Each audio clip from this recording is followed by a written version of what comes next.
Hare Krishna, dear devotees, welcome for this Saturday Bhakti Shastri class. We'll quickly start. Om Ajnanatirmirandasya Jnananjanashalakaya Chakshurum Militam Yena Tasmai Shri Gurave Namaha. Shri Caitanya Manobhishtam Sthapitam Yena Bhutale Swayam Rūpa Kadamayam Dadati Swapadantikam. नमो विष्णुपदाय कृष्णपृष्ठाय भूतले श्रीमते भक्तिवेदांत स्वामिनिति नामिने नमस्ते सरस्वते देवे गौरवाणी प्रचारिणे निर्विशेष शून्यवादी पाश्चातदेशतारिणे जय श्री कृष्ण चैतन्य प्रभु नित्यानंद श्री अद्वैत गदाधर शिवासादि गौर भक्तवृंद हरे Krishna Krishna Krishna Hare Hare Hare Ram Ram Ram Hare Hare. So thank you so much for joining in. Today's shloka is Atyahara Praya. This is the second shloka in NOI.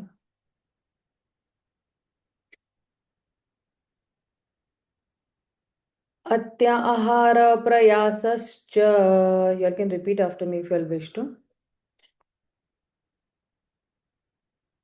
Atyahara Prayasascha. Atyahara-prayasascha Prajalpo Niyamagraha Prajalpa-niyamagraha Janasangascha Lolyam cha Janasangya-lolyamscha Shadvir Bhakti Vinashyati. Tadbhir-bhaktir-vinashyati. Thank you so much. So, the shloka says that once devotional service is spoiled when he becomes too entangled in the following six activities. So there are six activities, you can say six do's and six don'ts. So in the next shloka, there'll be do's, but what are the don'ts? That is the first thing Śrīla Rūpa Gosvāmī is actually telling us. He says that eating more than necessary or collecting more funds than required, over endeavoring for mundane things that are very difficult to obtain. And Prabhupada will be explaining every point in his purport. Talking unnecessarily about mundane subject matters. Practicing the scriptural rules and regulations only for the sake of following them and not for the sake of spiritual advancement, or rejecting the rules and regulations of the scriptures and working independently or whimsically. I mean, this fourth one is very dangerous. Associating with worldly minded persons who are not interested in Krishna consciousness and being greedy for mundane achievements. So, Purport Srila Prabhupada says, human life is meant for plain living and high thinking. Since all conditioned living beings are under the control of the Lord's third energy, that is the marginal energy, this material world is designed so that one is obliged to work. The personality of the Supreme Personality of Godhead has three primary energies or potencies. The first is Antaranga Shakti or internal potencies, the second is Tatastha Shakti or the marginal, and the third is the Bahiranga Shakti or the external potency. So actually the living entities are working under this particular potency. The living entities constitute the marginal potency and they are situated between the internal and the external potencies.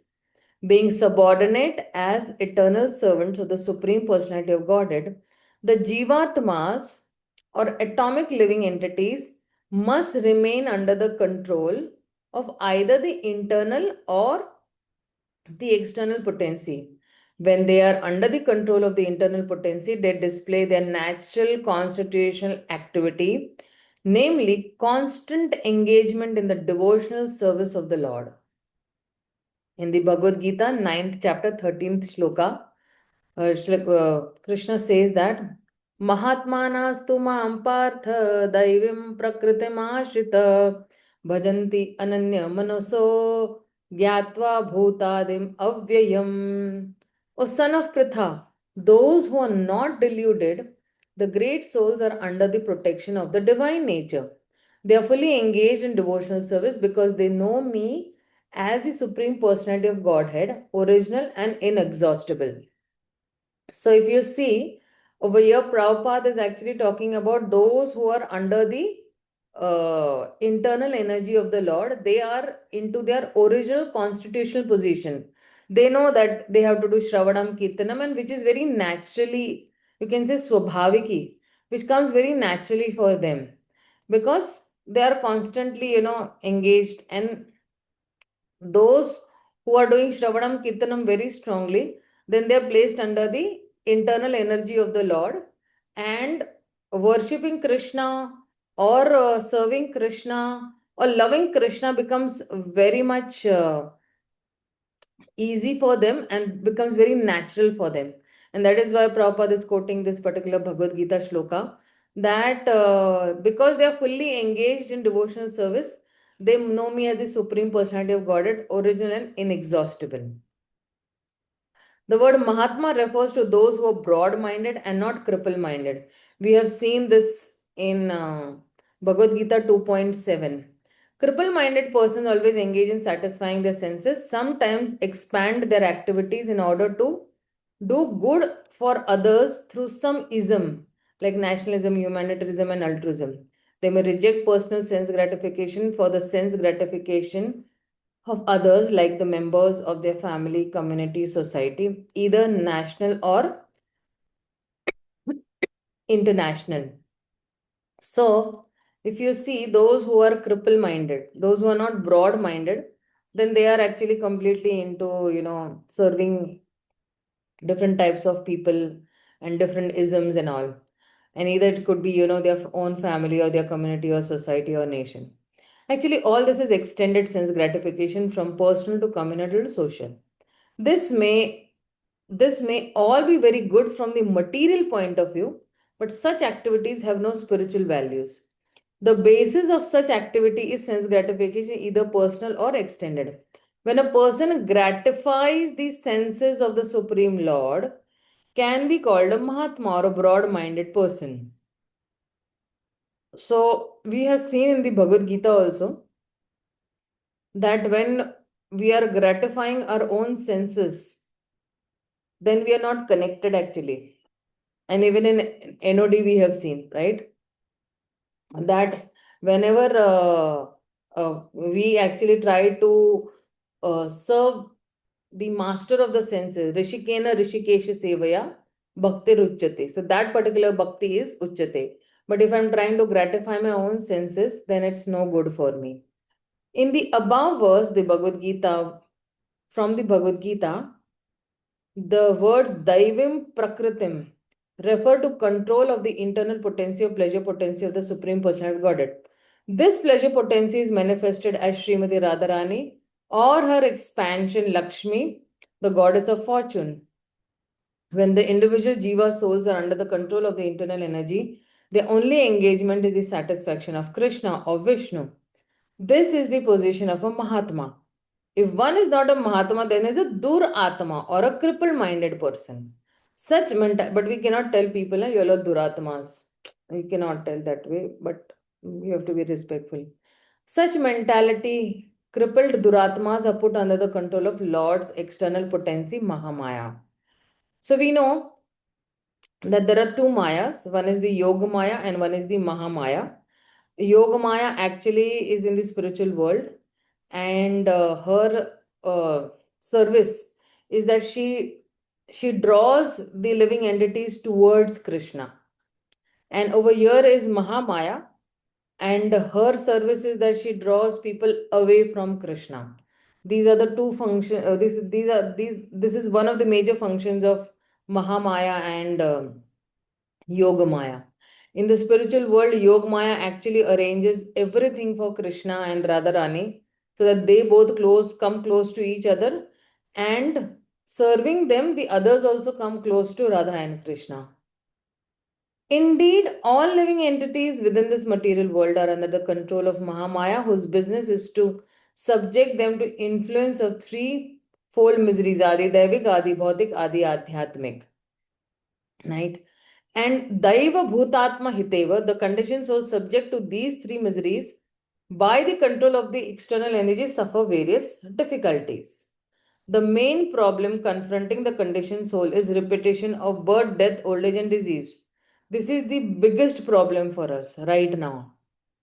And in the material world, one has to work for the maintenance of the body and the soul. But how can one perform such work is a way that is favorable for the execution of Krishna consciousness? Everyone requires possessions such as food, grains, clothing, money, and other things necessary for maintenance of the body. But one should not collect more than necessary for the basic needs. Atya ahara prayasascha. Atyahara means collecting more than necessary. If this natural principle is followed, then there will be no difficulty in maintaining the body. We have seen even in Ishopanishad, Isavadam idam sarvam. Whatever is allotted to us, we actually accept only that much. We don't actually accept something which is allotted to others, and we don't share their share. According to nature's arrangement, living entities on lower on the evolutionary scale do not eat or collect more than necessary. Consequently, in the animal kingdom, there is generally no economic problem or scarcity of necessities. If a bag of rice is placed in a public place, birds will come to eat a few grains and go away. A human being, however, will take away the whole bag. He will eat all his stomach and can hold, and then try to keep the rest in storage. According to scriptures, this collecting of more than necessary atyahara is prohibited. Now the entire world is suffering because of this. See, you must have heard somewhere, or you must have realized sometimes even in your own life before coming to Krishna consciousness, that we used to collect a lot. At least I remember my mother, what she used to do is, she used to actually, we had a store room in our, house, one special storeroom in our house. We used to store grains for the whole year, be it rice, be it wheat, be it different dals, and many other things she used to keep on storing. And like, in, those 200 kg drums that are there, she used to collect and she used to keep. And so that because during the seasons when you have, then that time it's actually a little low cost. So I think the time for wheat was March, and the time for rice was somewhere around December. And she used to keep on, stacking that.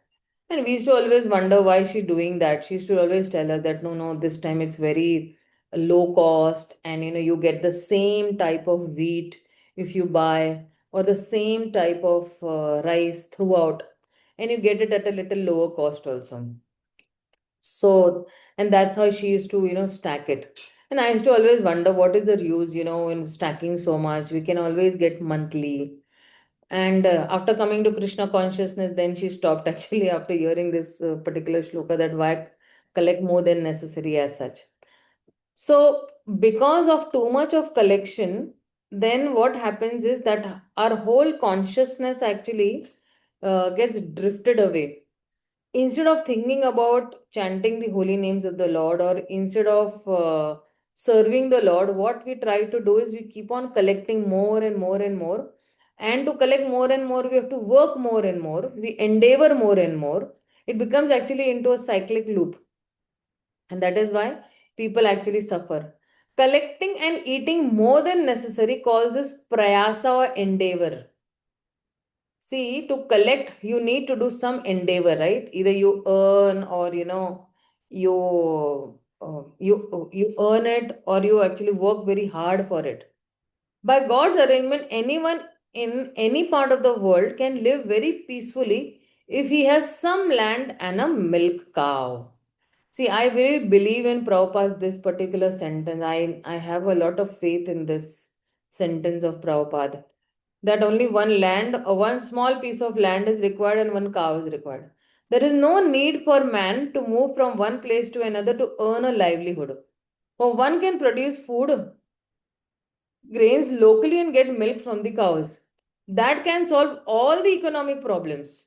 Fortunately, man has been given higher intelligence for the cultivation of Krishna consciousness or the understanding of God, one's relationship with Him, and the ultimate goal of life, love of Godhead. Unfortunately, so called civilized man, not caring for God realization, utilizes his intelligence to get more than necessary and simply eats to satisfy the tongue. By God's arrangement, there is sufficient scope for the production of milk and grains for human beings all over the world. But instead of using their high intelligence to cultivate God consciousness, so called intelligent men misuse their intelligence to produce many unnecessary, unwanted things. Thus, factories, slaughterhouses, brothels, liquor shops are opened. If people are advised not to collect too many goods, eat too much, or work unnecessarily to possess artificial amenities, they think that they are being advised to return to a primitive way of life. See, actually, this primitive way of life was very relaxing way of life, no tension. But with all these modern gadgets and amenities that came up, man has been, so used to it now they cannot, come out of that and go to a primitive lifestyle. Generally, people do not like to accept plain living and high thinking. That is their unfortunate position. That is why Prabhupada was emphasizing on, getting one land and a little cow, and that is the primitive way of living. Human life is meant for God realization, and the human being is given higher intelligence for this purpose. Those who believe that this higher intelligence is meant to attain a higher state should follow the instructions of the Vedic literatures. By taking instructions from the higher authorities, one can actually become situated in perfect knowledge and give real meaning to life. In the Srimad Bhagavatam, Śrīla Sūta Gosvāmī describes the proper human dharma in this way. धर्मस्य हि अपवर्गस्य नार्थो अर्थायोपकल्पते नार्थस्य धर्मकैकान्तस्य कामो लाभाय हि स्मृतः. All occupational engagements, that is everybody's dharma, are certainly meant for the ultimate liberation. Whatever we may be performing, actually we should come to this particular point, that is ultimate liberation. They should never be performed for material gain. Furthermore, one who is engaged in ultimate material occupational service should never use material gain to cultivate sense gratification. If somebody has a lot of opulence, but then he does not utilize that opulence in the service of Krishna, then he will utilize it in sense gratification. The first step in human civilization consists of occupational engagements performed according to the scriptural injunctions. The higher intelligence of a human being should be trained to understand basic dharma. In human society, there are various religious conceptions characterized as Hindu, Christian, Hebrew, Mohammedan, Buddhist, and so on. For without religion, human society is no better than an animal society. So, as stated above, when he's saying that dharmasya apavargasya nartho arthoya kalpate, religion is meant for attaining emancipation and not for getting bread. Sometimes human society manufactures a system of so-called religion aimed at material advancement, but that is far away from the purpose of true dharma. See, many times people might manufacture their own dharma, right? And dharma of earning food, yahi hamara dharma hai, karma hi dharma hai. If you must have heard, a lot of times you must have heard this. Krishna has told in the Bhagavad Gita, karma karo, and all. Yes, Krishna has told in the Bhagavad Gita that you have to do your prescribed duties. But at the same time, Krishna has also said that the true dharma is the true dharma of a individual soul is to get connected and serve Krishna. So that people are missing on that particular point. People don't know only because they must have heard from some, book or some person, and that person has his own conceptions, and then they form that conception to their own convenience कि हाँ हाँ कर्म ही धर्म है, कर्म ही धर्म है. But कौन सा कर्म धर्म बन जाएगा, which karmas will be turned into true dharmas, that these people do not know. Okay.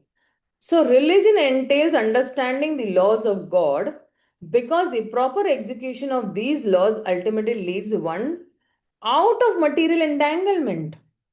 So there are certain laws of God, and if somebody is executing these laws of God, then he will be able to come out of that material entanglement. See, many times people get entangled, but they don't know how to come out of that entanglement. Right. अगर मान लो कोई फंस गया है lift में, या कोई किसी घर में फंस गया है, या कोई जंगल में फंस गया है, right. So they do not know only that how to come out of it. They have entered, but they do not know how to. And so also the living entity has come into this material world, but they do not know how to get out of this material world. They are completely entangled in this material world. So one who inquires that how will I come out of this material world? How will I come out of this cycle of birth and death? Then that person, for that person, Krishna actually gives that facility of Guru, and Guru comes in his life, and that's how he can get out of this material entanglement. That is the true purpose of religion, removing people out from the material entanglement. Unfortunately, people accept religion for material prosperity, dharma, artha, kama, moksha. They actually accept dharma for what? Artha, material prosperity. And because of atyahar, or an excessive desire for such prosperity, true religion, however, instruct people to be satisfied with the bare necessities of life while cultivating Krishna consciousness. See, before we came into Krishna consciousness, right? So when we came, before we came into Krishna consciousness, what exactly happened is that we were living a very lavish life, right? And just eat, and go for parties and go for picnics and go for marriage parties and all these things we used to do, right? At least my family used to do that. So we were completely into thinking that okay, socializing is making people happy. But I specifically remember that at least with my family, I remember that at one point of time, because everybody used to party on Sundays, and my parents, being very simple and very grounded people, they used to not party. Like my father always was there on Sundays for us, and we used to like, but there was some boredom. We used to feel that boredom, that see everybody. And my father had only one choice, that okay, if you want to enjoy on Sunday, let's go out to some hotel, eat and come back. That was the only enjoyment we had, right? So we used to always get bored on Sundays. Me, my sister, my mother, we used to always discuss. We're getting so bored, mummy. We don't have anything exciting in our life. We don't have something. How much will we study? How much will we go to the friend's place? How much will we go here and how much will we go there, as such. And when we were like, frustrated like this, so one day one of my mother's friends, she took my mother to ISKCON temple. That was the second day actually of the Janmashtami. That was like Prabhupada's appearance day. And then my mother went, and it was like a big festival sort of a thing over there as such. And she really liked it. In fact, actually, even before that, that day itself, my mother, she wanted to take initiation from Sudhanshu Maharaj. So that day she was like, completely morning me, from morning she was that, ki, I want to take initiation today anyhow. And today I will go to that Sudhanshu Maharaj's ashram, and I'll tell him that please give me initiation. So morning she did all her duties and all, and by afternoon, by I think 11:30, 12, she moved out of the house. And there, one of her neighbors met her, and then She was asking, where are you going? So then she said, today I'm going to take initiation. He said, first you come with me. There's a very nice festival going on in ISKCON. And then from there you can go, to that ashram. That ashram is nearby only. So then my mother agreed. But when she came to ISKCON and then she, did Abhishek of Srila Prabhupada and, she took prasadam and all, her mind completely changed. She said, no, no, I'll not take initiation now from there. She liked it, and it was already late also by the time, that festival got over. And we had to come from our colleges. So she had to actually serve us. But that day she was actually going for taking initiation from Sudhanshu Maharaj. She knew the importance of Guru. She knew that how important it is to have a Guru in your life. And that's how, she met Prabhupada at that point of time. And she did Abhishek of Prabhupada's Vigraha. And she took Prasadam. And then that's how her mind changed. And then she helped us also actually to come then. And then we had that some satsang program. Somebody told that there is a satsang program near our house, 5 minutes away from our house, and that's how we got connected. And from the time we came into Krishna consciousness, for us, every day was a party. We were so happy that the philosophy that was spoken was completely sinking into our consciousness. Whatever any brahmachari told us, we were saying, yes, he's right. Yes, he's right. Whatever he's speaking is right.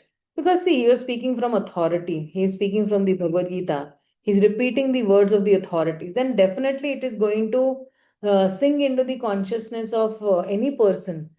And we all five were in sync because we all five went to every satsangas, and we all five people in the family were completely in sync. We should, yes, whatever he said was very right. Initially, we never made notes, for the first maybe 1 month. But then when we saw other people making notes, then we also started. We purchased a nice new diary and we started writing notes. And because in one of the lectures, they had said that if you write, then writing is remembering, you'll never forget.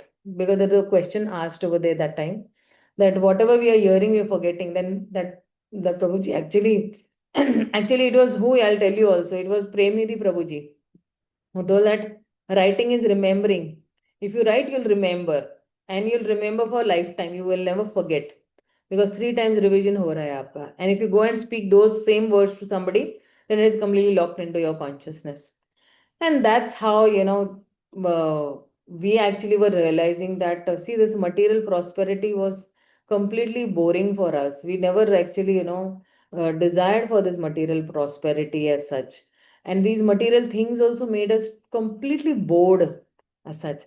So he's saying that even though we require economic development, true religion allows it only for supplying the bare necessities of material existence. Bare necessities, roti, kapda, makan, food, clothing, and shelter.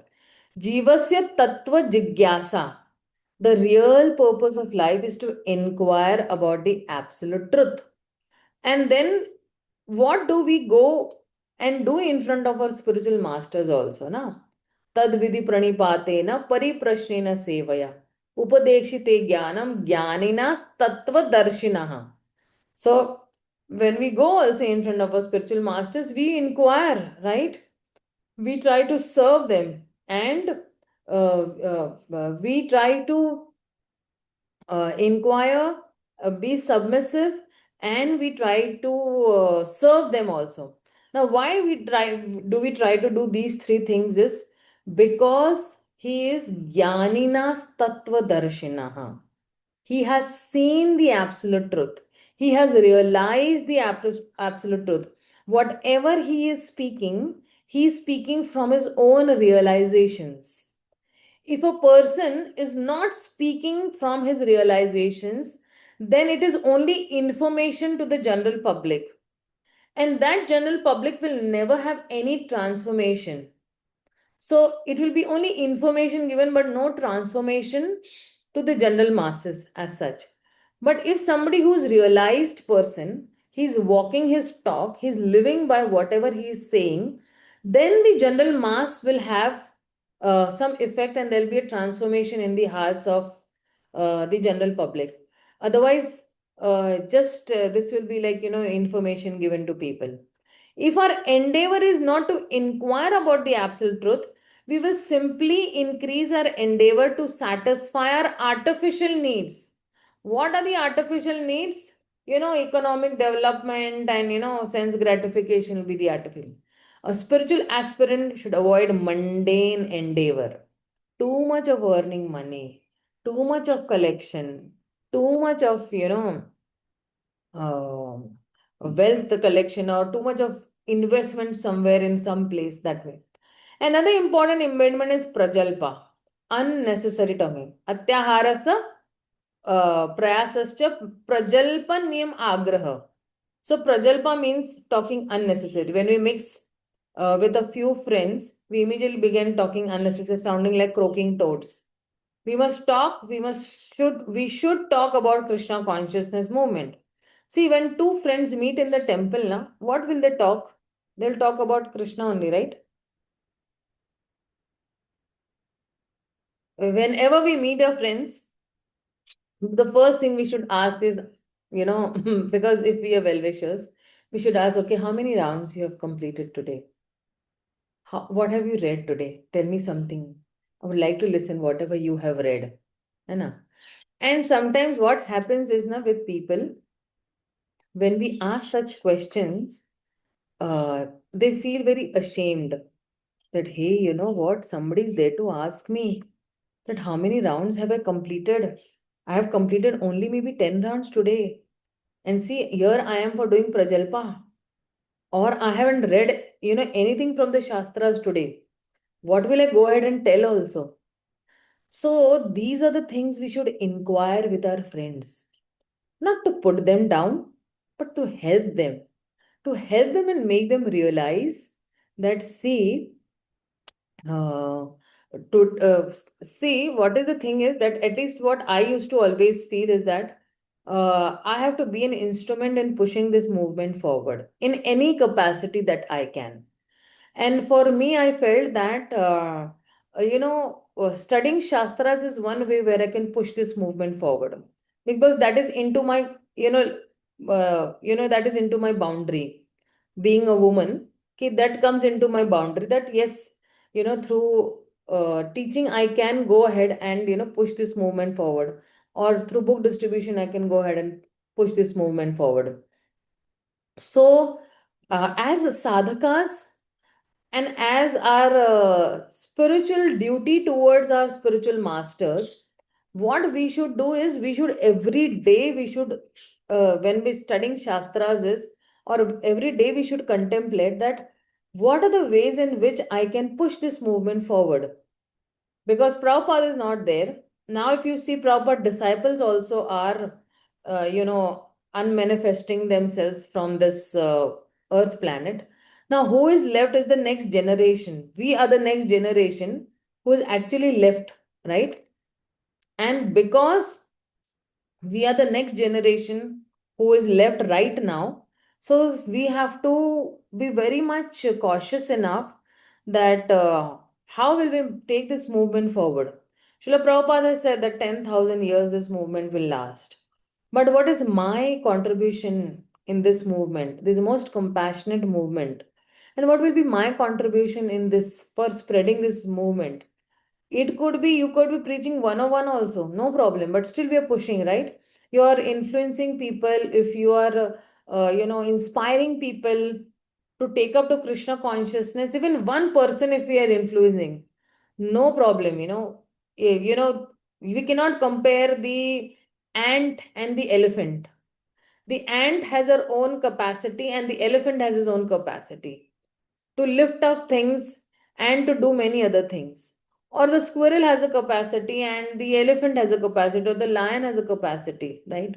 So we cannot compare. So I might be a squirrel in this movement, and I might not be able to take leaps like the Hanuman, but still the Lord is pleased with me, with my small, small endeavors and with my small, small steps in this movement. Still, the Supreme Lord is pleased with me, because in proportion to my capacity, I am doing what is best possible to push this movement ahead. And that is what we actually really need to do in our daily lives. We should plan out, where will I go? Whom will I influence? Whom will I talk to? Whom will I give books? Right? Whom will I tell? You come to temple, you'll feel very nice. Once come to Sunday feast. See how, everybody is, so happy in Krishna consciousness. So that way. So when we mix with a few friends, we immediately, begin to talk unnecessary, sounding like croaks. And those outside of Krishna conscious movement are interested in reading heaps of newspapers, magazines, novels, solving crossword puzzles, and doing many other nonsensical things.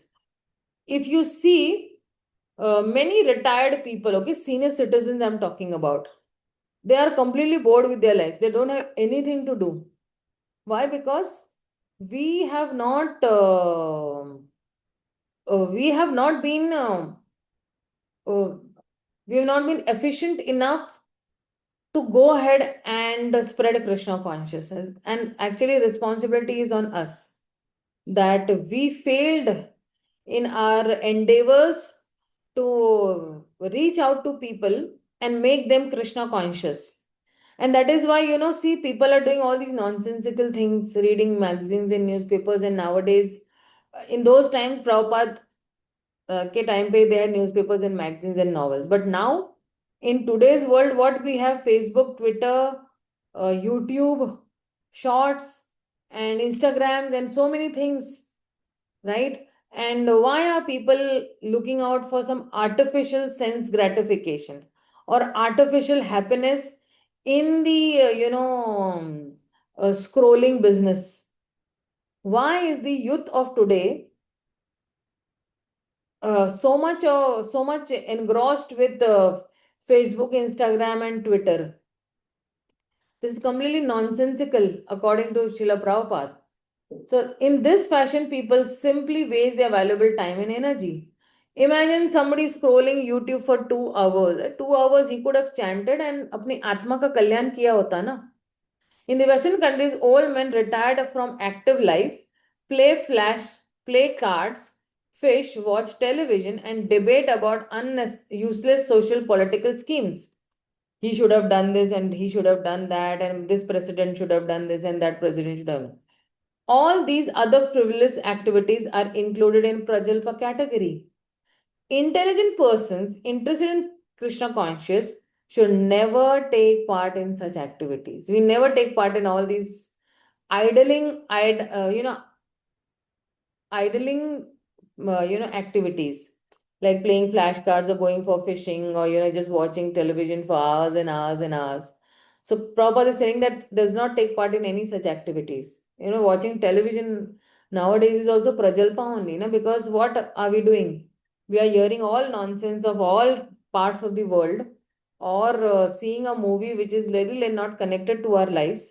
Somebody who's trying, he has his perception, he's written a story, and with his perception he has cooked up a mentally concocted story, or with some experiences that he has, and now that he has put that into a story form, and then somebody is directed that, somebody is acting जिसका उस story से कोई लेना देना नहीं है, and we who are seeing that movie जिसका हमारा भी उस व्यक्ति की लाइफ से कोई लेना देना नहीं है. Do we know the directors? Are we connected with the directors or the musicians or the story writer? We don't have any connection with these people at all.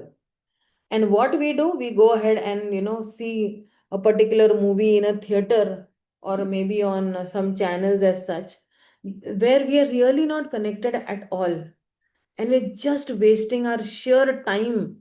Those 3-4 hours, whatever is the movie time, we are wasting. Rather than that, we could have chanted, we could have read the Bhagavad Gita, Bhagavatam, and we could have हमारी आत्मा का कल्याण कर सकते थे हम लोग, right? So this all is counted in Prajalpa. Then he's saying Janasangasya. Janasangasya lolyam cha. Janasang refers to associating with persons not interested in Krishna consciousness. One should strictly avoid such association. Śrīla Narottam Das Ṭhākura has therefore advised us to live only in the association of Krishna conscious devotees, Bhakta Sanivasa. one should always engage in the service of the Lord in the association of devotees. Association with those engaged in a similar line of business is very conducive to advancement in that business, right? See, people have association, no? I remember my father used to go to one association called Builders Association of India. They had some parties and all because my father was a builder. So they had their own association. And in that association, they used to meet people and get business. Right? If my father has met somebody, then he will say, okay, let's tie up and, construct this scheme and that scheme and all. So then what happens is they get business from, that same association. Now, when we are associating with devotees, uh, even our spiritual advancement is guaranteed, right?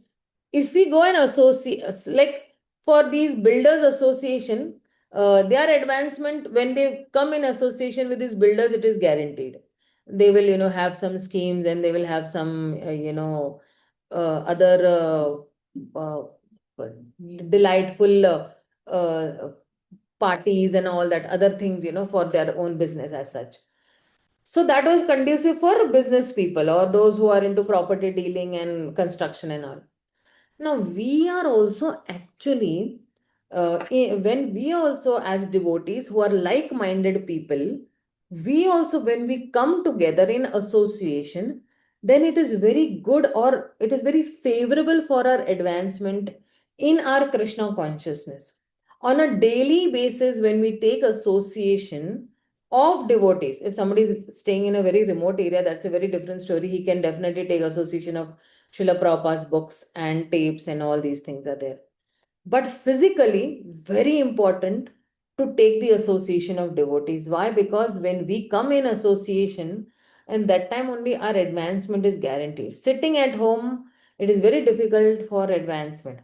Consequently, materialistic persons from various associations and clubs to enhance the endeavors. For example, in the business world, we find such institutions as stock exchange and chamber of commerce. Similarly, we have established the International Society for Krishna Consciousness to give people an opportunity to associate with those who have not forgotten Krishna. This spiritual association offered by our ISKCON movement is increasing day by day. Many people from different parts of the world are joining the society to awaken their dormant Krishna consciousness. So that is why Jana Sangasya, किसका संग करना है? General public का संग नहीं करना है. We have to associate only with that sanga we have to be in where we will actually advance in our Krishna consciousness. Srila Bhakti Siddhanta Sarada Thakur writes in his Anuvritti commentary that too much endeavor to acquire knowledge on the part of mental speculators or dry philosophers falls within the category of atyahara. Too much endeavor to acquire knowledge on the part of mental speculators or dry philosophers. ये अत्याहार में चला जाता है. According to Srimad Bhagavatam, the endeavor of philosophical speculators to write volumes of books on dry philosophy devoid of Krishna consciousness is entirely futile. The work of the karmis who write volumes of books on economic development also falls in that category of atyahara. See, somebody is reading some books, like how to, get money, how to mint money. This all is into actually atyahar. We also know na, that according to my own karmas, whatever karmas I have done, according to that karma only I will be getting money. And according to whatever I am destined, I will get. Against my destiny, I will not get 1 rupee extra and not 1 rupee less. Right? That conviction we should have. Similarly, that does not mean that from tomorrow we stop earning and we'll say, okay, according to my own karmas, No, that's not this. But, over endeavoring, what Prabhupada is trying to over here is saying that money, money, money, money, money nahi karna hai. Instead of that, you do Krishna, Krishna, Krishna, Krishna. Automatically, whatever is required, ananyas chintayantoma ye jana paripashate tesham nityabhyuktanam yogakshemam vahamyam. Whatever is required, Krishna will provide. Whatever you have, he will maintain. And whatever you don't have, he'll carry on his back and bring it to you. That is Krishna's guarantee in the Bhagavad Gita. And on those words, we should really have full conviction and full faith in those words. Because Krishna does not bluff. Krishna is a very honest person. And whatever expectations he has set in the Bhagavad Gita, he will definitely abide by those expectations. He will not set any wrong expectations for any human being or even any living entity, and not even for his devotees. He does not take his devotees for granted. That is also one thing. That never, never, never Krishna has taken his devotees for granted. In fact, Krishna has not taken any living entity for granted. Whatever he has said in the Bhagavad Gita, definitely he abides by it. So, similarly, those who have no desire for Krishna consciousness and who are simply interested in possessing more and more material things, either in the shape of scientific knowledge or monetary gain, are all included under the control of Atya Ahara. Karmis labor to accumulate more and more money for future generations only because they do not know their future position. I remember one story I had heard that there was a very rich person, and this rich person had collected so much of money, and he died. In his old age, when he died, of course, when he died, he had, grandchildren also. So when he died, he was too attached, to the whole house and his people and family and the grandchildren and all. So actually, he became a dog in that house. He came as a dog.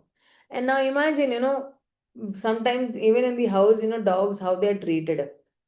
So people used to do hard to him, head, hey, go, hey, go. Imagine, imagine, now we know, okay, that, in his past birth, he was the proprietor of this house, and he toiled very hard, to build this big mansion as such. And his grandchildren do not know that the dog is my grandfather. So it's such a, precarious condition for that particular person also, that, hey, I have built this mansion, and now because in the next life I'm a dog and you treat me like this. So this is that whatever we have accumulated, we have to leave everything over here. So now, instead of accumulating money, then what will we accumulate? We will accumulate spiritual credits. We will chant nicely, we will read nicely, we will serve nicely, we will be very friendly to the Vaishnavas. We will actually push this movement forward. These are the spiritual credits that we will acquire. And these credits will be carried forward in every lifetime. In every lifetime means when we reach the spiritual world, these credits will also be there. It's not like that these spiritual credits are only for Earth planet. There also these spiritual credits will be there.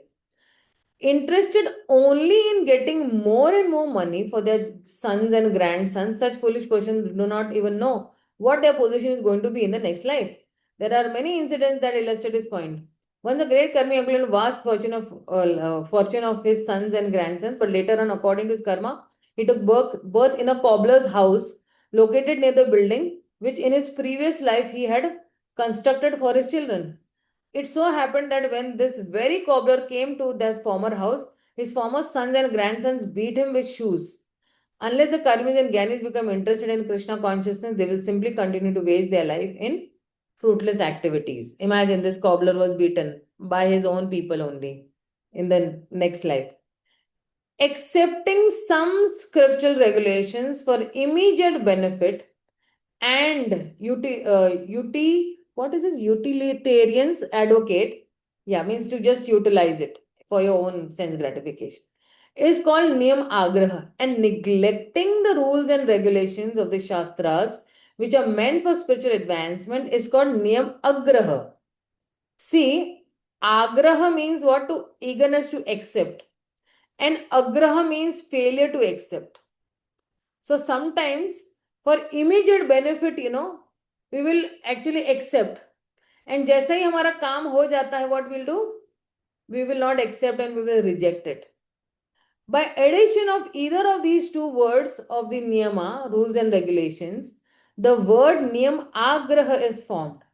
Thus, niyam agraha has twofold meaning that is understood according to the particular combination of words. Those interested in Krishna consciousness should not be eager to accept rules and regulations for economic development. यानी धर्म को अगर हम अपना रहे हैं तो अर्थ के लिए नहीं, oh, I'll do Krishna bhakti, I will get lot of money, if I do bhakti, if I follow this, definitely all my karmas will cut and I will get a lot of money and all that, that is completely, not an appreciated, consciousness. See, initially you might have come with this, but then what happens now, as in when we chant the holy names of the Lord, our consciousness consciousness gets purified. And when we keep on hearing regularly these discourses, then we should always contemplate that no, I am not here for economic development. There are many people, because see, in Bhagavad Gita also Krishna says, na, Artho, Artharthi, Jigyasu, and Jnani. Four types of people come. Artho, the one who is in want of wealth, hai na? And one who is wanting, some relief from his troubles, right? So such people, who are very much in distress, they come. But once their distress is over, that does not mean that uh, we should actually, leave Krishna consciousness. कि हाँ हाँ, now, when I was in stress and मैं बहुत जब दुखी था तब मैं आ गया, अब जो है मैं अभी दुखी नहीं हूँ, तो अब मैं छोड़ दूंगा. Not like that. Okay. And they should strictly follow the regulative principles by avoiding, these four regulative principles. One should always avoid association with Mayamadis who simply blaspheme Vaishnavas. These Mayavadis are big aparadhis of Krishna. Mayavadi bhashe shunile hoye sarvanash. Bhukti kamis who are interested in material happiness. Mukti kamis who are interested only in liberation by merging in the existence of the formless. Absolute Brahman and Siddhi kamis who desire the perfection of mystic yoga practice are called Atyaharis. So we should not associate also with these Bhukti kamis, Mukti kamis and Siddhi kamis. To associate with such person is not at all desirable. Why? Because when you become a bhakti yogi, all these things are included in that. And we utilize everything in Krishna's service.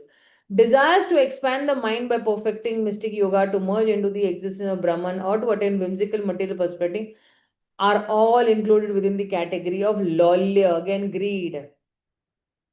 Atyahara prayasascha, what is this loka?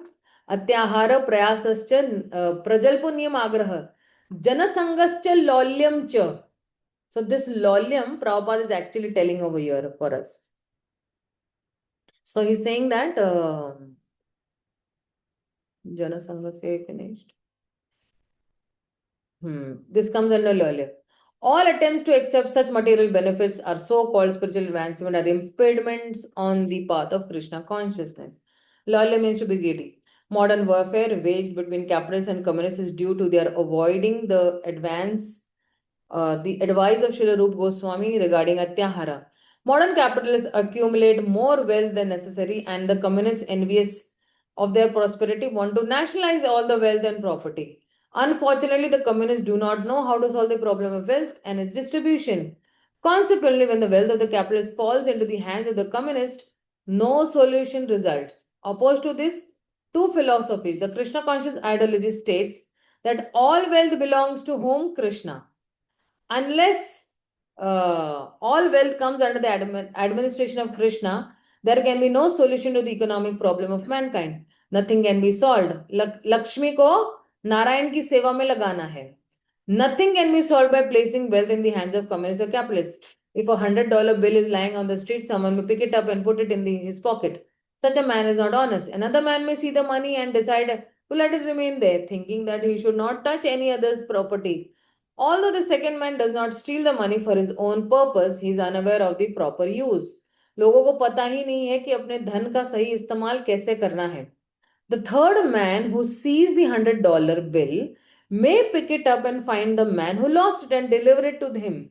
This man does not steal the money to spend for himself, nor does he neglect it and let it lie in the street. By taking it and delivering it to the man who has lost it, this man is both honest and wise. So that is why whatever wealth we have, actually, what we are doing is we are utilizing in the service of Krishna, who is the original proprietor of that money. Simply transferring wealth from capitalists to communists cannot solve the problem of modern politics, for it has been demonstrated that when a communist gets money, he uses it for his own sense gratification. The wealth of the world actually belongs to Krishna, and every living entity, man and animal, has the high birthright to use God's property for his maintenance. When one takes more than his maintenance requires, be he a capitalist or a communist, he is a thief, and as such he is liable to be punished by the laws of nature. The wealth of the world should be utilized for the welfare of all living entities, for that is the plan of Mother Nature. Everyone has the right to live by utilizing the wealth of the world.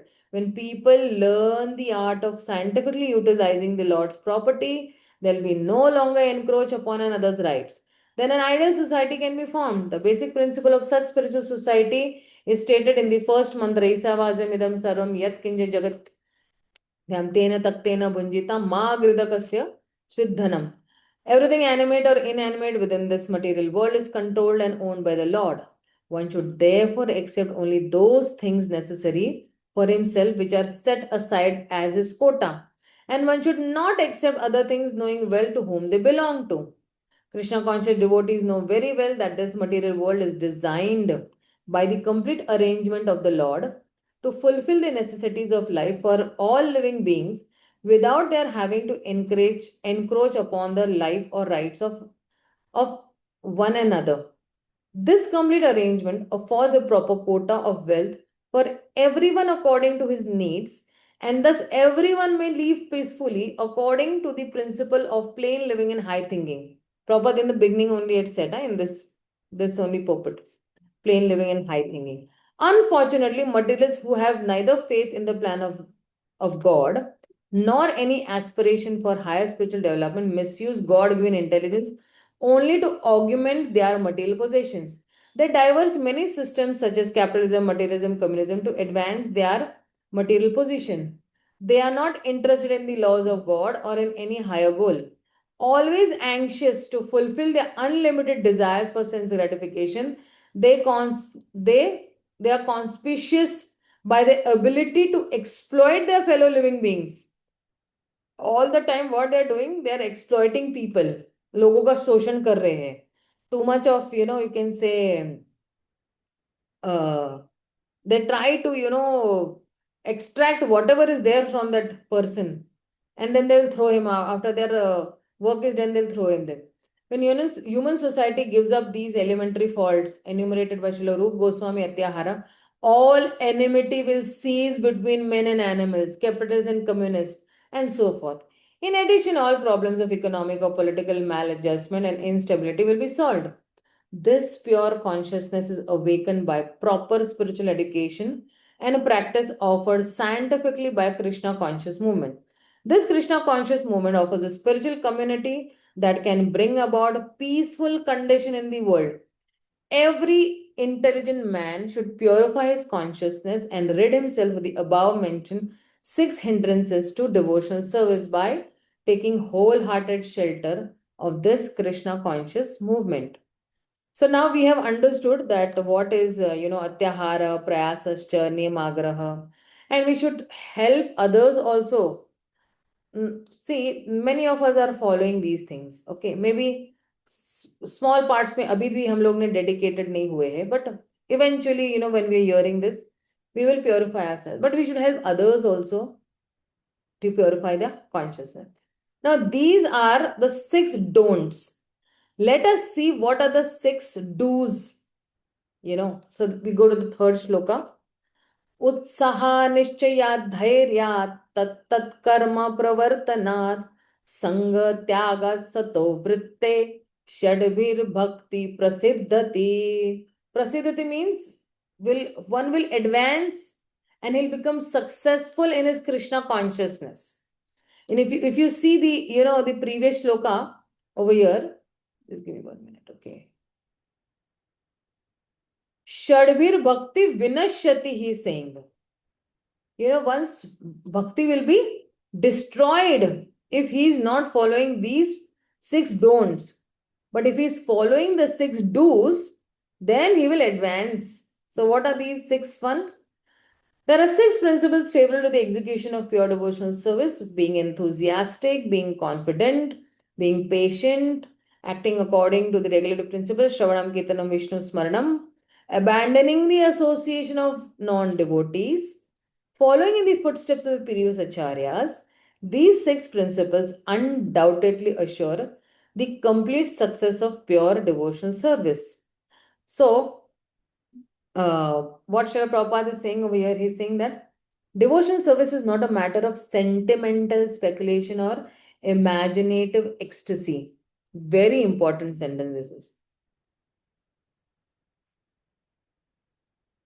Because uh, devotional service is more from practical aspect, and whatever is written in the shastras, these are not sentimental statements that are there, of course, because one of the scriptures is Updeshamrit. Do you think that is this book is like a sentimental book which is saying that do this and don't do that, or it is not some imaginative ecstasy कि अबे हवाओं में ही हम लोग कुछ सोचते रहेंगे, या मन ही मन में क्या कहते हैं आनंद की अनुभूति होगी. No, these are not speculations. We are practically experiencing spiritual ecstasies. Its substance is practical activity. So when you practically do something, then you will experience. Without practically doing anything, we cannot, right? So when Śrīla Rūpa Gosvāmī is saying that anya abhilashita shunyam jnana karma nadivrittam anukulyena Krishna anushilanam bhaktir uttama. So what is the definition of uttama bhakti? First class devotional service. Or the definition of bhakti is this, that Uttam Bhakti or unalloyed devotion unto the Supreme Personality of Godhead, Sri Krishna, involves a rendering of devotional service in a way that is favorable to the Lord. Anukulyena. है ना? This devotional service should be free from any extraneous motive. Anya abhilashita shunyam. Devoid of fruitive karma. Jnana karma anavrittam. Impersonal jnana. And all other selfish desires. So he's saying that anavrittam. Any other selfish desire, say, devotional service should be devoid of that. So bhakti is a sort of cultivation. As soon as we say cultivation, we must refer to any activity. To cultivate means kuch to action karna padega hame, right? Cultivation of spirituality does not mean sitting down idly for meditation, for some pseudo yogis teach. Somebody will say, okay, connect with the Supreme through yoga, through meditation. No. Such idle meditation may be good for those who have no information of devotional service. For this reason, it is sometimes recommended as a way to check distracting material activities. Meditation means stopping all nonsensical activities, at least for the time being. So when somebody is meditating for maybe 5 minutes, 10 minutes, 20 minutes, he's stopping all that mundane activity, mundane nonsensical activities. Okay. And devotional service, however, not only puts an end to all nonsensical mundane activities, but also engages one in meaningful devotional activities. So see, there are two things. Ki meditation will stop for the time being, it will stop. As soon as the time is complete, again he'll start doing his nonsensical activities. But opposite to that, devotional activity is putting also an end to the nonsensical activities, mundane activities. But opposite to that, some meaningful activity bhi hona chahiye na. For example, if somebody is saying that, drinking liquor is a very stupid activity or nonsensical activity. Okay, then opposite to that, if I will not drink liquor, then what should I do then? तो बोले असली नशा करो. तो असली नशा क्या है? Chanting the holy names of the lord, doing kirtan of the holy names of the lord. So some meaningful devotional activity. Drinking liquor will actually push you down and push your senses also down and will not allow your senses to serve the Lord. But chanting the Hare Krishna Maha Mantra, which is a meaningful activity, it will help you to elevate your senses, and it will help you to engage your senses in the service of the Supreme Lord, who is the master of the senses. So then that is why अगर एक चीज नहीं है तो फिर दूसरी चीज करनी पड़ेगी हमें, right? So Sri Prahlad is recommending what? Shravanam, Kirtanam, Vishnu, Smaranam, Pada Sevanam, Archanam, Vandanam, Dasyam, Sakhyam, Atma Nivedanam. So then he's saying that, just give me 1 minute, okay, something has gone wrong here.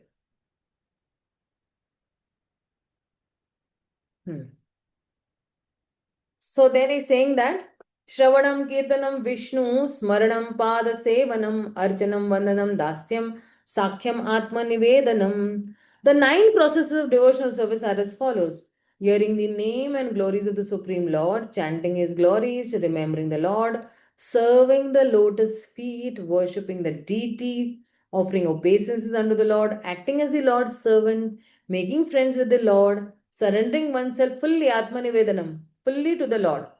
So Shravanam or hearing is the first step in acquired transcendental knowledge. Abhi what we are doing Shravanam only, right? You're hearing from me, right? You will be hearing from Prabhupada, you'll be hearing from many other speakers.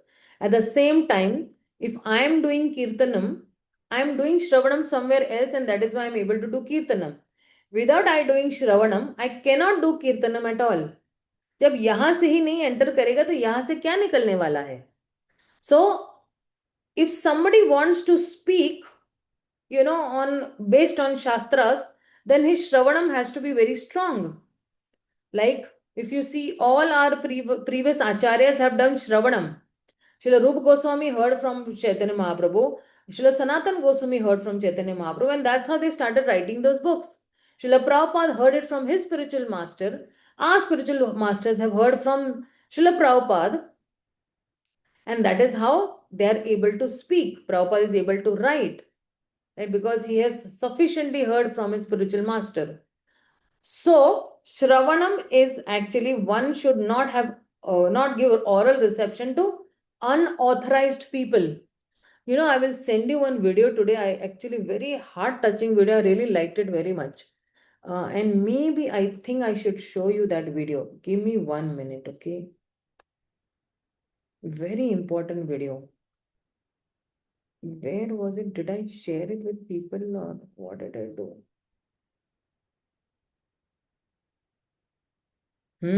Yes, I've shared it with my group. So, Vishal, can you really activate your natural healing system and manage lifestyle diseases just through natural methods and diet? Of course.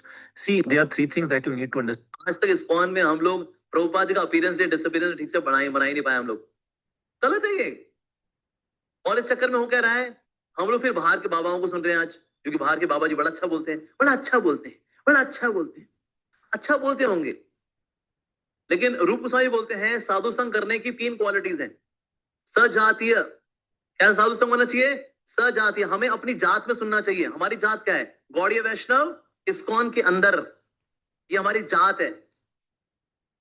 हमें सजातीय साधु संग करना चाहिए। सुस्निग्ध, affectionate, यानी ऐसे भक्त का संग करना चाहिए जो कि स्नेही हो, ऐसे भक्त का संग करे। महत्तर, जो स्पिरिचुअली एडवांस्ड हो। तो spiritually advanced, affectionate and very importantly सजातीय साधु संग करना चाहिए। मैं देखा इस्कॉन में कभी कभी डिवोटीज व्हाट्सएप पे स्टेटस पे इस्कॉन के बाहर के बाबा लोगों की वीडियोस लगाते हैं। ऑल दो सारे वृंदावन के बाबा जी हमारे लिए पूजनीय भाई, हम तो उनके चरणों की धूल भी नहीं है, लेकिन हमें किसी बाबे के पास नहीं जाना चाहिए सुनने के लिए। हम जो सुनने के लिए आ रहे हैं ना इस्कॉन डिवोटीज, हमारी इससे निष्ठा टूटती है अपने गुरुजनों के अंदर। आपकी निष्ठा टूटेगी, फिर गुरु को छोड़ोगे, वहां जाओगे ना, वहां के रहोगे ना यहाँ के रहोगे। उसको बोलते त्रिशंकु, ना तू वहां का ना यहाँ का, कहीं का नहीं। कभी कभी क्या होता है, हम लोग ना सोने की खान पे खड़े होते हैं और हमें खुद को नहीं पता होता हम सोने की खान के ऊपर खड़े हुए हैं। इस तरह से कुछ बदकिस्मत भक्तों के साथ ऐसा है, वो प्रभुपाद जी का अनुगत है, सोने की खान के ऊपर खड़े हैं वो लोग, और यहाँ वहां ताकाचाकी कर रहे हैं, आओ किसी और को सुने, आओ फला फला बाबा जी को सुने। हमें रिस्पेक्ट सारे संप्रदायों करनी चाहिए, नो डाउट। इवन मायावादी भी आएगा ना, सम्मान करेंगे उनका। मायावादी सन्यासी आ जाओ, त्रिपुणधारी, दंडवत प्रणाम। लेकिन साधु संग हमें सजातीय ही करना चाहिए। अगर हम प्रभुपाद अनुगा रहना चाहते हैं, बाबाओं को सुनना बंद करना पड़ेगा। सारा अमृत इस्कॉन के अंदर है। ऐसे नहीं कि हाँ तो सिर्फ दास्य रस ही है, माधुर्य रस तो देखो बाबा जी के पास ही मिलेगा। नहीं जी नहीं, ऐसा बिल्कुल भी नहीं है। हम सुन नहीं रहे, अपने खुद के यहाँ के भक्तों से सुन नहीं रहे। प्रभुपाद जी ने क्या दिया है? एक वीडियो ने पूछा कि प्रभुपाद बेसिक दिया, चैतन्य चरितामृत पढ़ो, अरे आदि लीला का चौथा अध्याय पढ़ो आप, internal reasons of Lord Chaitanya appearance. और राधा रानी का गुणगान भर भर के दिया प्रभुपाद जी ने। राधे राधे करना, राधे राधे हम भी करते हैं, पूजनीय हमारी राधा रानी हमारी स्वामिनी है। क्यों क्या है जी? पढ़ के देखो आप, 4th chapter Adi Lila Chaitanya Charitamrita, it is given esoteric truths दिए, यस दिए। अंत लीला में जाके देखिए महाप्रभु के एक्सटेसीज क्या है, ये सब एक्सप्लेन किया प्रभुपाद जी ने, सब दिया है। हमारे इस्कॉन में, मैं अमरेंद्र प्रभु को एग्जांपल देता हूं। अमरेंद्र प्रभु जो राधा रानी का गुणगान करते हैं ना, दुनिया में कोई आ जाए उनके बराबर इतना सुंदर गुणगान कौन ही करेगा जैसा अमरेंद्र बाहुबली करते हैं हमारे। कौन करेगा? इस्कॉन के डिवोटी है वो। हमारी निताई सेवनी माता जी इतना सुंदर गुणगान करती हैं। वैष्णव का गुणगान करना हो, प्रभुपाद जी का गुणगान करना हो, कृष्ण का गुणगान करना हो, निताई सेवनी माता जी शी इज एन आइकॉन। हमारे बीच में बड़े बड़े संत महात्मा हैं। हम लोग कहां बाबाओं में घूम रहे हैं अपन लोग। नो डाउट बाबा लोग जो बता रहे हैं अच्छे बता रहे होंगे, लेकिन एक पत्नी को अपने पति के अलावा किसी और का चिंतन 1 मिली सेकंड के लिए भी नहीं करना होता, और ये उसकी चेष्टि है, वो सती कहलाती है। इस तरह से हम भी सती बनेंगे तब जब हम सिर्फ प्रभुपाद जी के वफादार रहेंगे, प्रभुपाद जी बुक्स पढ़ेंगे, उनके अनुवाद भक्तों से श्रवण करेंगे, तब रहेंगे प्रभुपाद अनुगा। ये होता है नेक्टर शॉपर्स। मैं शॉपिंग करने जाऊंगा, यहां से भी सुनूंगा, मैं यहां से भी सुनूंगा। अब मेरे पास बहुत सारी नेक्टर शॉपिंग हो गई, लेकिन तुम कहां के रहे? कहीं की नहीं रहे।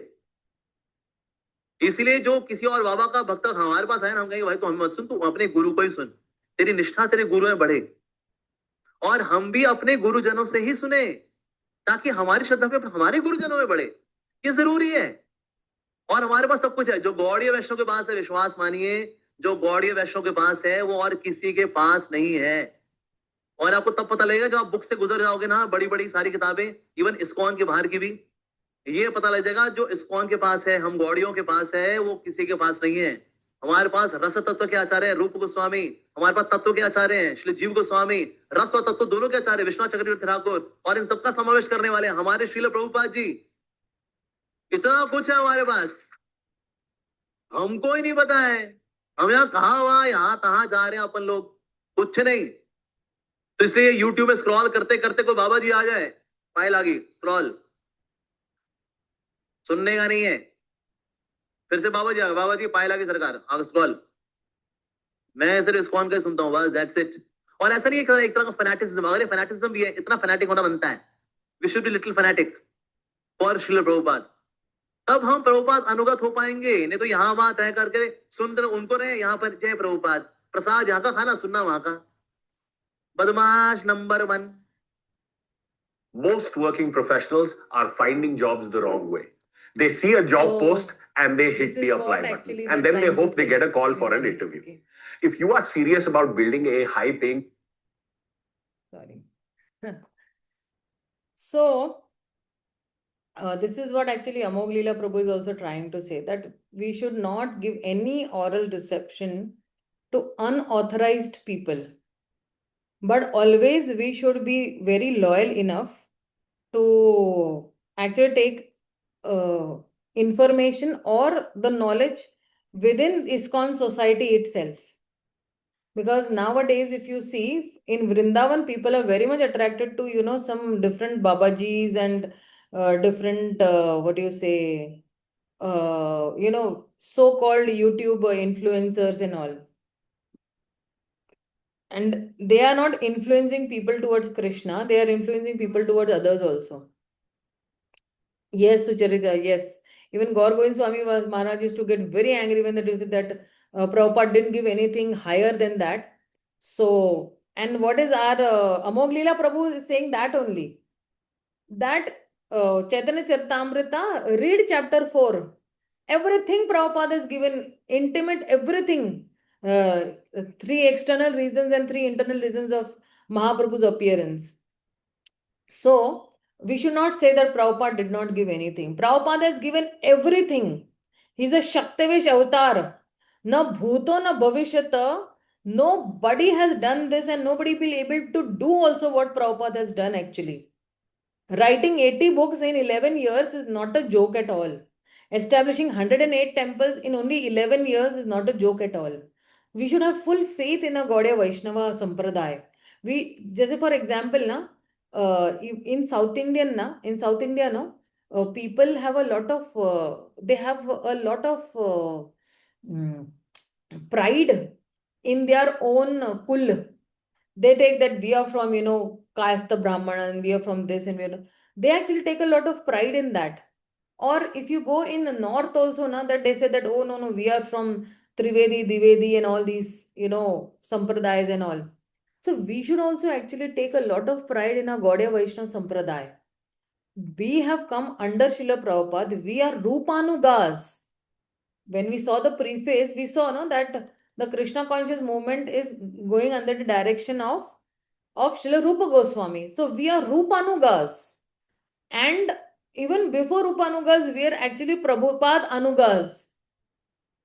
And we should take so much pride in, being an Anuga means following in the footsteps of the previous acharyas of Srila Prabhupada. Right? And that is why Srila Prabhupada is saying, but should approach the proper person. Tad vidhi pranipatena pariprashna seva upadekshite te jnanam jnaninas tattvadarshana. This is what I explained in the previous one also, that we should not whimsically, approach anybody, but we have to approach the right person. See, when we go in the market to buy diamonds, we check, we thoroughly check whether we are purchasing a original diamond also. So much of checklist we do. So many parameters are there that you know that this is a real diamond. Similarly, while choosing a spiritual master also, we should be doing same thing. And after we know that he is a true devotee, then we should inquire from him. It is further recommended in the Mundakin Upanishad, tad vignartham sa gurum eva bigachate. To understand the transcendental science, one must approach a bona fide spiritual master. This method of submissively receiving transcendental confidential knowledge is not merely based on mental speculation. See, Prabhupada started only with mental speculation over here, right? Devotional service is not a matter of sentimental speculation or imaginative ecstasy. And he's continuing with that again, right? And he's saying that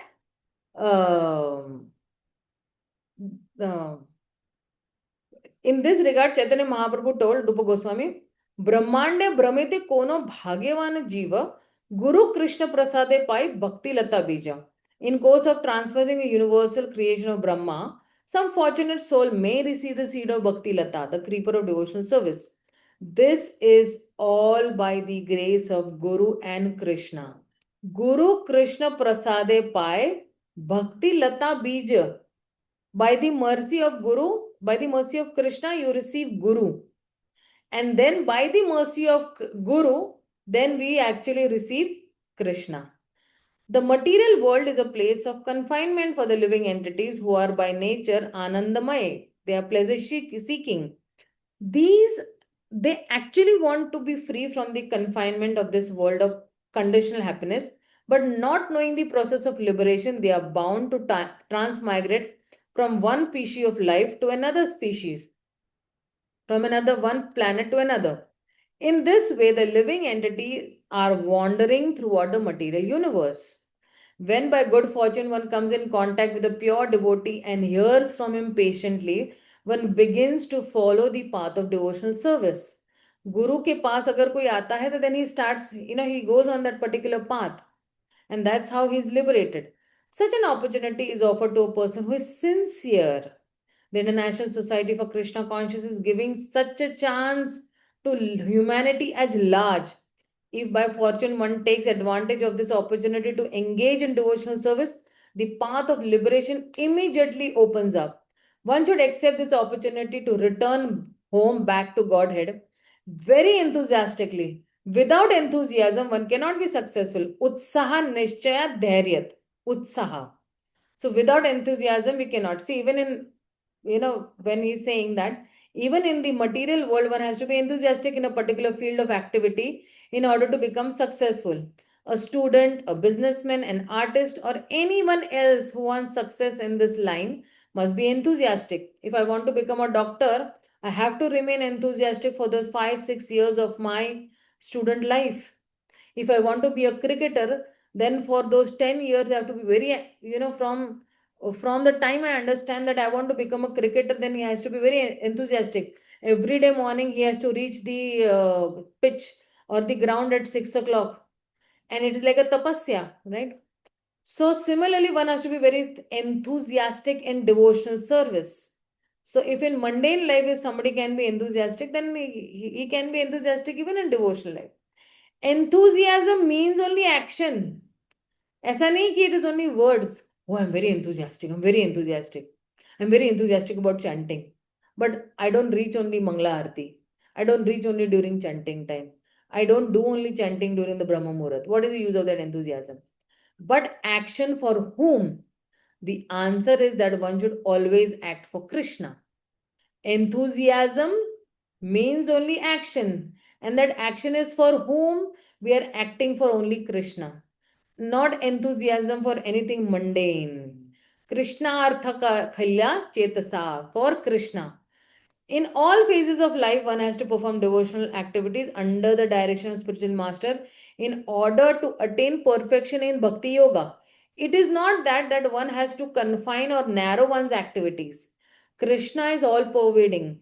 Therefore, nothing is independent of Krishna. As Krishna himself says, Maya tatam idam sarvam jagat avyaktam murtinam matsthani sarvabhutani na chaham tesham avastitah. By me in my unmanifested form, this entire universe is pervaded. All beings are in me, but I am not in them. Under the direction of a bona fide spiritual master, one has to make everything favorable for Krishna's service. Whatever is favorable, you accept. Whatever is unfavorable, you reject. For example, at the present, we are using dictaphone. The materialist who invented this machine intended for his businessmen or writers of mundane subject matters. He certainly never thought of using the dictaphone in God's service. But we are using this dictaphone to write Krishna conscious literatures. Of course, the manufacture of the dictaphone is wholly within the energy of Krishna. All the parts of the instrument, including the electronic functions, are made from different combinations and interactions of the 5 basic types of material, namely earth, water, fire, air, and ether. The inventor used his brain to make this complicated machine, and his brain, as well as the ingredients, were supplied by Krishna. According to the statement of Krishna, Matsthani Sarva Bhutani, everything is dependent on my energy. To make the dictaphone also, these 5 things were required, right? Bhumi, Jal, Agni, Vayu, and Akash. Thus, the devotee can understand that nothing is independent of Krishna's energy. Everything should be dovetailed in his service. Whatever we have our phones, we have our laptops, we have our tables, we have chairs, we have house, we have vehicles, we have properties. Everything should be utilized in Krishna's service. Endeavor executed with intelligence is Krishna consciousness is called Utsaha. So, anything that is executed with intelligence in Krishna consciousness is called enthusiasm. Without intelligence, kuch bhi karoge to, it's not called Utsaha, it might create a disaster. Or enthusiasm. The devotees find correct means by which everything can be utilized in the service of Krishna. Nirbandha Krishna Sambandhe Yuktam Vairagam Uchyate. The execution of devotional service is not a matter of idle meditation, but practical application or practical action in the foreground of spiritual life. See, so much of action we are doing on a daily basis, right? As soon, even right from our, waking up in the morning to even sleeping, everything is dedicated to Krishna, right? We will wake up in the morning, early morning, just to go to the temple. We'll wake up early in the morning, we'll have a bath, we'll brush, we'll wear fresh new clothes just to please Krishna, right? Because without wearing fresh clothes or, washed clothes, we cannot go to the temple. So everything is actually dovetailed towards Krishna. Then when we are going also in the morning, we are actually, doing some chanting, some dancing, some offering flowers, offering some lamb to the Lord. Everything is, to please Krishna, right? So, and even when we are doing our jobs. So, for example, somebody is going, at 10 o'clock to his office. That also he's doing for the pleasure of Krishna only, no? That, okay, I have to, fulfill the necessities of my wife, children, and these all belong to, Krishna. The wife also thinks that my husband and my children, they belong to Krishna. The children also think that my parents are representatives of Krishna. I should respect them. I should obey them. I should go to the school to study nicely so that I can please Krishna. I tell all my girls, I'll tell all my girls, whatever you're doing, you do it for pleasure of Krishna. You are studying, you study for pleasure of Krishna. You tell Krishna, Krishna, I'm studying for your pleasure, that tomorrow nobody should tell me that, hey, see, Krishna conscious devotees are, beggars. Krishna conscious devotees are just BCom and MCom passed. Or Krishna conscious devotees are, in the name of, bhakti, are not taking up their careers very seriously. I said, you put your 100% in studying, thinking that tomorrow, if I become a doctor, if I become an engineer, if I become a good artist, if I become anything in my life, in any stream, even if you're a BCom graduate, even if you are, even if you take arts line, आप इतना शिद्दत से करो उस पढ़ाई को, that definitely Krishna will help you in excel. Today it's not like that only a BA person, only a person who is a doctor and engineer can, do something in his life. No, nowadays, anybody can, excel very nicely and propagate Krishna consciousness through his profession. So even if somebody is taken BA arts or something like that, he can also actually study very nicely and he can utilize that in Krishna's service. So no profession or no education line is less. No education line is less. So even if my students are doing BA arts, I tell them, इतना अच्छा करो आप, इतना अच्छा पढ़ाई करो आप, that people should think that, see, she came first in her class in spite of being Krishna conscious. Otherwise, what will happen if you don't study properly? I tell them, then it will be a big stigma on Krishna only. Do you want that people should say bad about Krishna and then go more towards hell? Because if they will backmouth Krishna, then actually they are doing a big aparat towards Krishna. So we are responsible. We as we as devotees of Krishna conscious movement, we are responsible for other people's reaction towards Krishna. So that is how, whatever our activities are there, we actually dovetail in Krishna's service. And that at the back of the mind, that consciousness always should be there. I am a CA, I am dovetailing everything to Krishna's service. I am a retired officer, I am dovetailing everything. I am a doctor, I am an engineer, I am a teacher, I am a Prime Minister of India, I am a minister, whatever it is, I am dovetailing it to Krishna's service. These activities must be executed with patience. See, you might get some you might get results very late also. Sometimes when somebody is like, I remember when I had started preaching in 2006 in Delhi. So it was not a very good sale. Initially, I just had 2, 3. But I had patience. And with patience, I was enthusiastic also. It was not like that, okay, I lost my patience, I lost my enthusiasm, everything. But then I saw, how from that time onwards to what in 2015, I had a big jing bang gang of almost 80 girls, getting them married, finding husbands for them, finding Krishna conscious husbands for them, solving their small problems as such. And it took time. So to establish an empire, it will definitely take some time. So that is how we should have some patience. And even Prabhupada had that patience, if you see. Prabhupada, imagine from 1922 to 1933 to 1966, how much patience he had. He did not give up, but he was still enthusiasm. He was preparing that ground, right? So one should not be impatient in Krishna consciousness. Indeed, this Krishna conscious movement was started single-handedly by Srila Prabhupada. And in the beginning, there was no response. But because we continued to execute a devotional service with patience, people gradually began to understand the importance of this movement, and now they are eagerly participating.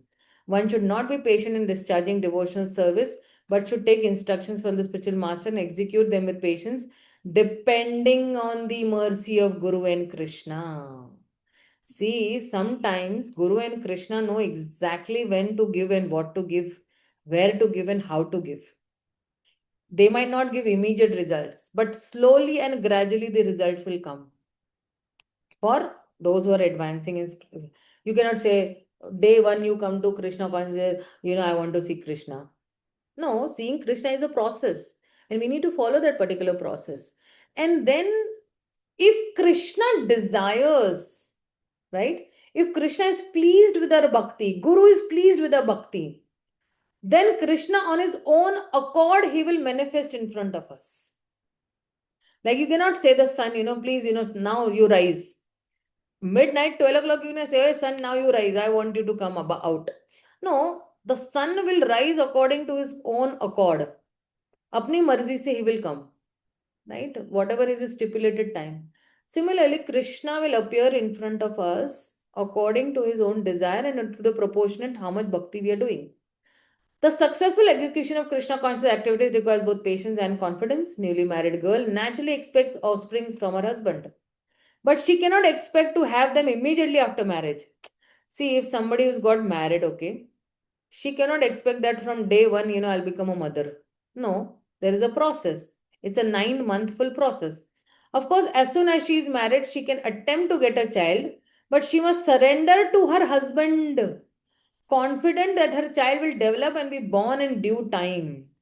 So, see, till the time I do not surrender to Krishna, and I'm not confident about my own husband who is real Krishna. My real husband is actually Krishna. Right? If I don't surrender only, then how will the seed of bhakti be born in my womb? How will that bhakti lata beej, fructify only? Similarly, in devotional service, surrender means that one has to be confident. The devotee thinks, Avashya Krishna Rakhibe. Krishna will surely protect me and give me help for the successful execution of devotional service. This is called confidence. Utsa Nishchaya Dhairya. As explained, one should not be idle. One should be very enthusiastic about executing regulative principles. Tat tat karma pravartanat. Neglect of the rules and regulations or regulative principles will destroy devotional service. So we have some, regulative principles given to us. We should follow them.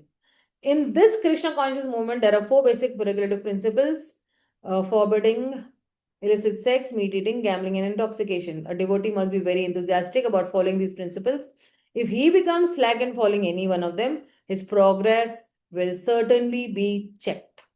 Śrīla Rūpa Gosvāmī therefore recommends tat tat karma pravartanat. One must strictly follow the regulative principles of Vedi Bhakti. In addition to these 4 prohibitions, yama, there are positive regulative principles in niyama, such as daily chanting 16 rounds on Japamala. These regulative activities must be very faithfully performed with enthusiasm. Chanting, very enthusiasm hona chahiye. Arey, tomorrow morning, kab bajenge 4, and I'll wake up, I'll go to the temple and I'll chant in the association of devotees.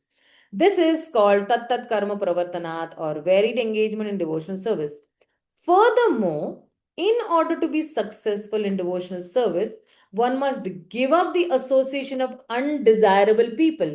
This includes karmis, jnanis, yogis, and other non-devotees. Once Chaitanya Mahaprabhu was asked by one of his household devotees about general principles of Vaishnavism, as well as the general routine activities of Vaishnava, and Chaitanya Mahaprabhu immediately replied, Asat Sangat Tyaga Ei Vaishnava Achara. Characteristically, a Vaishnava is one who gives up the association of worldly people or non-devotees. Śrīla Narottama Das Ṭhākura has therefore recommended Tandera Charana Sei Bhakte Sane Vasa, means association of devotees. One has to live in the company of pure devotees and execute the regulative principles laid down by the previous acharyas, the 6 Gosvāmīs, namely Śrī Rūpa Gosvāmī, Sanatana Gosvāmī, Śrīla Jīva Gosvāmī, Śrīla Raghunath Das Gosvāmī, Śrīla Gopal Bhaṭṭa Gosvāmī, and Śrīla Raghunath Bhaṭṭa Gosvāmī. If one lives in the association of devotees, there is little chance of association with non-devotees. The International Society for Krishna Consciousness is opening many centers just to invite people to live in the company of devotees and practice the regulative principles of spiritual life. Devotional service means transcendental activities. On the transcendental platform, there is no contamination by the three modes of material nature. This is called Vishuddha Sattva, the platform of pure goodness, or goodness free from contamination by the qualities of passion and ignorance. In this Krishna conscious movement, we require everyone to rise early in the morning by 4 a.m. and attend Mangala Arati or morning worship, then read the Bhagavatam, perform Kirtan, and so forth. Thus, we hold continuous activities in devotional service 24 hours daily. This is called Satovritti, or following in the footsteps of the previous acharyas who expertly filled every moment of time with Krishna conscious activities. Abhi, when we are doing these activities, na, going to Mangala Aarti, reading Bhagavatam and all, we are actually following in the footsteps of our previous acharyas on a daily basis, and our activities are also dovetailed 24/7 in those, and that is called Satovritti. Satovritti means following in the footsteps of the previous acharyas who knew how to utilize every minute in Krishna's service. Okay. If one strictly follows the advice given by Śrīla Rūpa Gosvāmī, namely being enthusiastic, confident, patient, giving up association of unwanted persons, following the regulative principles, and remaining in the association of devotees, one is sure to advance in devotional service. In this regard, Śrīla Bhakti Siddhanta Ṭhākura remarks that the cultivation of knowledge by philosophical speculation, the collection of mundane opulence by advancement of fruitive activities, and the desire for yoga siddhis, material perfections, are all contradictory to the principles of devotional service. One has to become thoroughly callous to such non-permanent activities and turn his intention instead to the regulative principles of devotional service. Ya nisha sarvabhutanam tasyam jagrati samyami yasyam jagrati bhutani na nisha pashyato munehe. Nisha means night. What is the night for all beings is the awakening for the self-controlled. And the type of awakening for the beings is night for the introspective sage. So see, we wake up in the morning, right? When everybody is sleeping, we are waking up at 3 o'clock and sometimes 3:30, 4 o'clock. Engagement in the devotional service of the Lord is the life and soul of the living entity. It is the desired goal and supreme perfection of human life. One has to become confident about this. What he has to become confident? That engaging in devotional service is my life and soul. And my goal of life is only to please the Supreme Lord. My goal of life is to please Guru and Krishna. That is my goal of life. And that is why one has to become confident about this thing. And one also has to become confident that all activities other than devotional service, such as mental speculation, fruitive work, or mystic endeavor, will never yield any enduring benefit. Complete confidence in the path of devotional service will enable one to attain his desired goal. But attempting to follow other paths will only succeed in making one restless. In the 10th canto of the Srimad Bhagavatam, it is stated, one must be calmly convinced that those who have given up devotional service to engage in severe austerities for other purposes are not purified in their minds, despite the advanced austerities, because they have no information of the transcendental loving service of the Lord.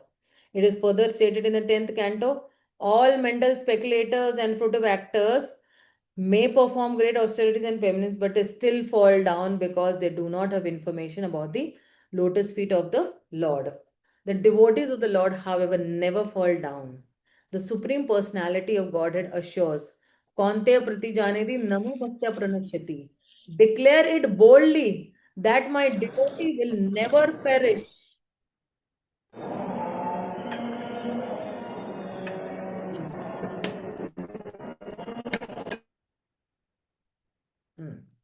In the Bhagavad Gita, Krishna says, Neha Vikramanastosti Pratyamayo na vidyate Swalpam api asya dharmasya Trayate mahato bhayat. So, somebody who's endeavoring in this path, there is no loss or diminution. Whatever little advancement he has done on this path, he can protect that particular person from the greatest or the most dangerous type of fear, right? So one fear is that what will happen after I die, But after we die, we again will be born in a Vaishnava family.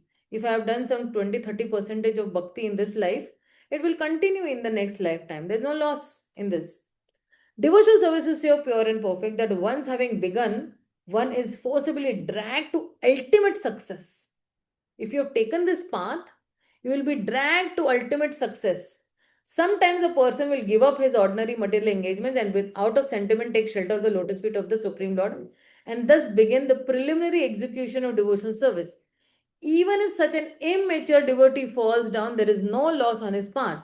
On the other hand, what is the gain of one who executes the prescribed duties according to his varna and ashram but does not take to the devotional service?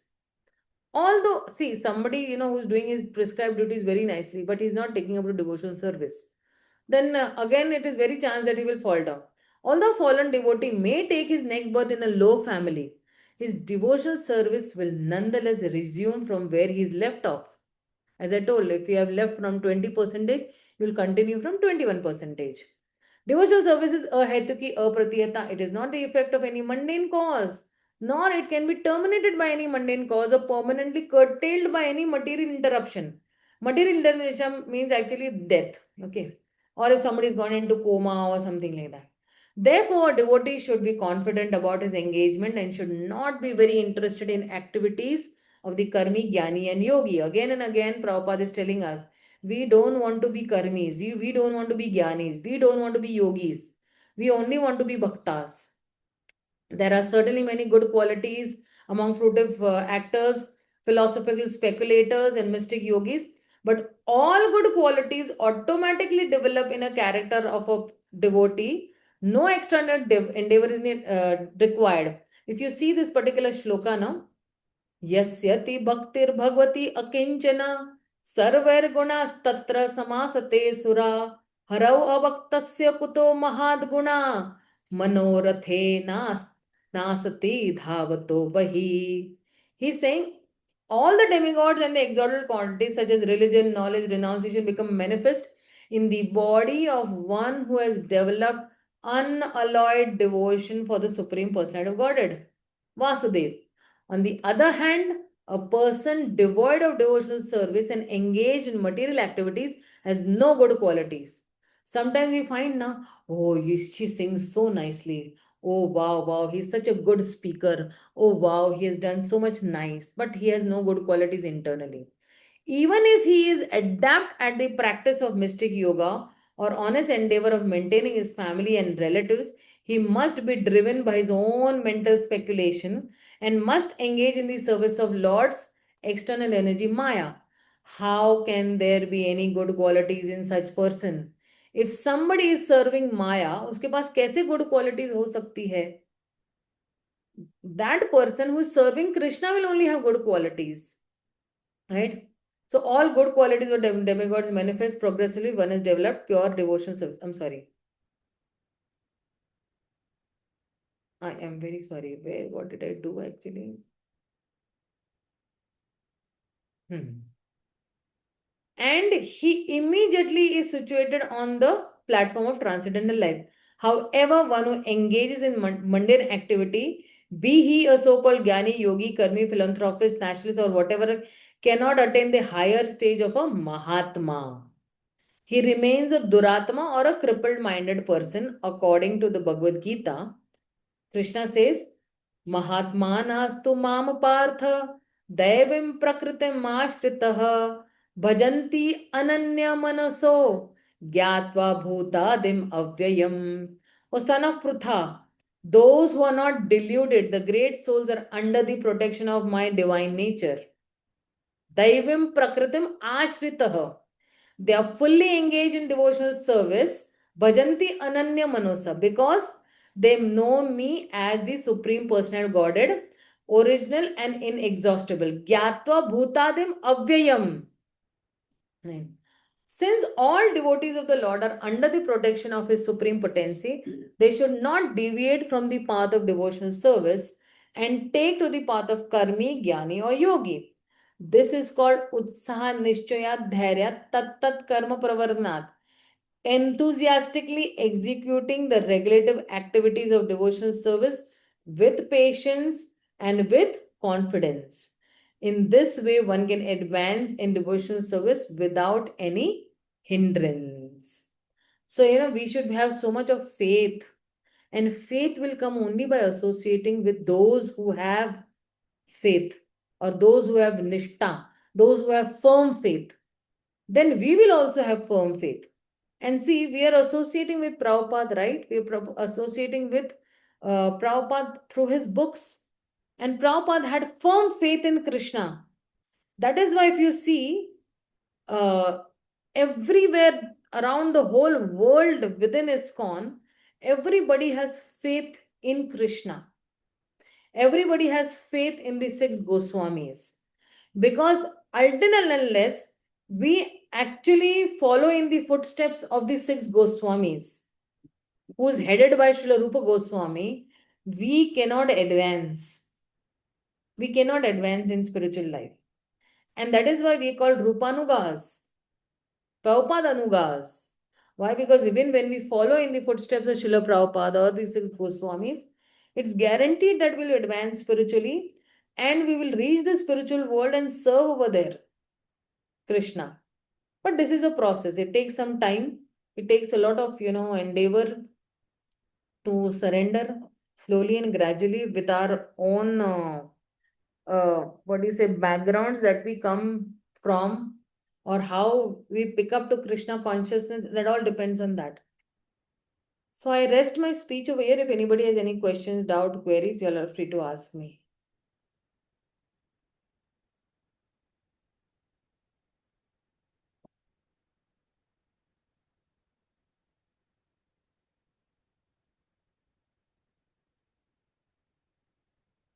Okay, if nobody has any questions, we'll just stop for the day. Śrīla Rūpa Gosvāmī ki jai, Śrīla Prabhupada ki jai, Gaur Bhakta Vrinda ki jai, Hare Krishna, Hari Bol. We'll meet next Saturday. Hare Krishna, Dandavat. Dhanavad. Sucharita, I just want to speak to you, huh? I'll just be calling you right now.